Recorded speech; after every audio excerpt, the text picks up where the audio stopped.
What's up everyone, it's Tube and welcome back to another Pokemon speculation video. We finally have the official images of the blobby blobs that we've been hearing about. It feels so good to finally be able to see them legally. But with the scan came a rainbow of hints, so it's time to break this down.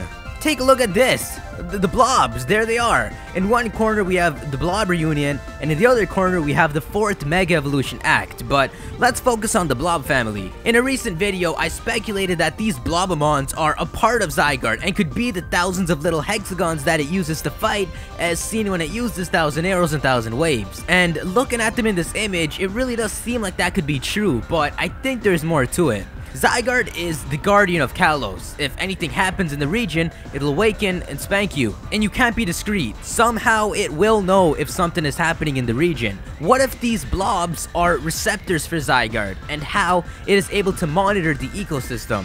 Look back at its Pokédex entry. It monitors those who destroy the ecosystem from deep in the cave where it lives. When the Kalos region's ecosystem falls into disarray, it appears and reveals its secret power. In other words, as it lies dormant in the Terminus cave, its blobby buddies help monitor the region and call for Zygarde when danger approaches, and that secret power is this, the ultimate form to spank you in.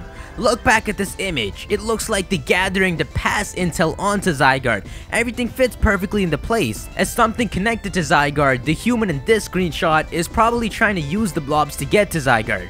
Now who would that human be?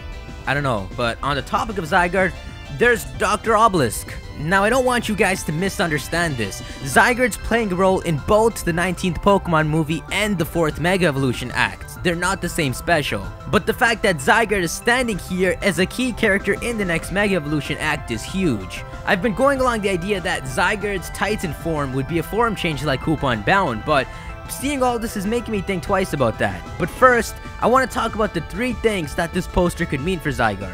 The Mega Evolution Acts are actually very plot-based and go in-depth about the story of Mega Evolution, and there's a ton of clashes between Mega and Primal Pokemon in it. The fact that Zygarde is making an appearance in the story of Mega Evolution supports that Zygarde's secret form could either be its Mega Evolution or its Primal reversion. But there's one more option, because the 3rd thing that this poster could mean is that Zygarde just shares some sort of connection to Mega Evolutions. A lot of people seem to misunderstand the lore of Mega Evolutions and Rayquaza, but the truth is that Rayquaza is the first Mega Evolution ever, not the source. It's because Rayquaza naturally went Mega against Primal Kyogre and Groudon that Mega Evolutions were discovered. We also know that AZ's ultimate weapon is the historical event that led to this discovery as well, which means 3,000 years ago when AZ launched the weapon, something happened, and that something is what made Rayquaza go Mega. AZ's weapon was fueled by the life source of Pokemon, and all these gravestones here are for those Pokemon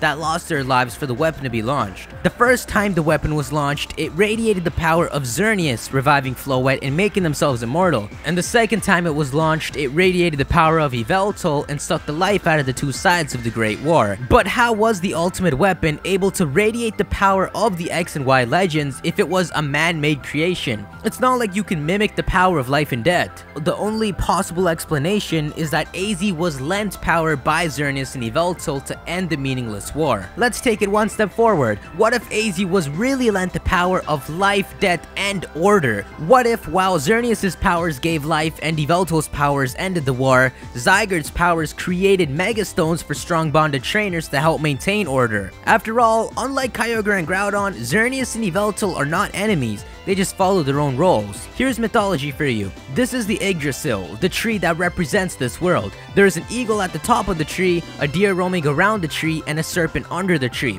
A poem in mythology describes the tree suffering from the creatures living in it, and messengers are sent from the serpent deep underground to the base of the tree where the deer lies, to the top of the tree where the eagle lies. Since the XYZ legends are based off the Yggdrasil tree, this poem also describes how Xerneas, Yveltal, and Zygarde have watched over this world, and whenever the world is facing danger, will be informed by the messengers, the green blobby blobs. To add on to things, Zygarde is based off the Midgard serpent, a serpent so enormous that his body forms a circle around the world, and by biting onto his tail, he keeps the world together no matter how far the world evolves. It would make sense if Zygarde is the source of the power of Megastones, and it was because his power also radiated in AZ's ultimate weapon that Rayquaza was able to awaken its Mega Evolution, then share the secret stage with the humans. There's a lot more when it comes to Mega Evolutions and Primal Reversions, but I'll save that for a future video. Let's not forget this is about the Korokoro scan. But one thing I wanted to mention before I end this video is that speculating isn't something I do aiming to be right. Of course, I'll only speculate on something when it can be right, but the whole fun in speculating is that nobody knows whether it's right or wrong. I like to speculate because it opens my eyes and lets us all explore other possibilities instead of just sitting around and talking about what everyone already knows. And that's why, for example, after talking about the silhouette being Zygarde, I took the creative approach at it being the original dragon, and even though that theory made perfect sense, it was still the unpopular opinion. I've been right, I guess, in a lot of these speculation videos, but it doesn't matter whether I am or not, because the whole point is to have fun in the discussion of what Pokemon has in store for us. I'm not always making videos on things less likely, but when I am speculating, just remember that it's to explore and have fun, and not to show the world that I think I'm right. Anyway, Korokoro tells us that the mystery of these blobby blobs and Zygarde's Titan form will be revealed in the next edition a month from now. But if Korokoro wants to do that, that's fine, because the 2015 Pokemon Worlds event is taking place within the next 2 weeks, and they've had a pattern of revealing things like Mega Kangaskhan, so there's a good chance that we won't need to wait for this piece of magazine at all. But anyways guys, that's it for this video. Speaking of which, check this out. After the Pico campaign ended, a lot of you guys were still trying to get one, so Teespring relaunched a smaller version of the campaign so that the last of you guys could still get one. You've got a bit of time, god damn it Pico, you've got a bit of time left, but if you missed out and really wanted to get one, you can still get one. How dandelion. But anyways guys, that's it for this video. Be sure to leave a like if you think Zygarde is Zygarde the Tormentor, and let me know your thoughts on all of this stuff. Are the Blobby Buddies receptors that help Zygarde monitor the world? Did AZ's ultimate weapon use Zygarde's powers to create Megastones? Do Xerneas and Yveltal really work with Zygarde to maintain order? Find out next time on Pokemon Z. Hey, that worked perfectly.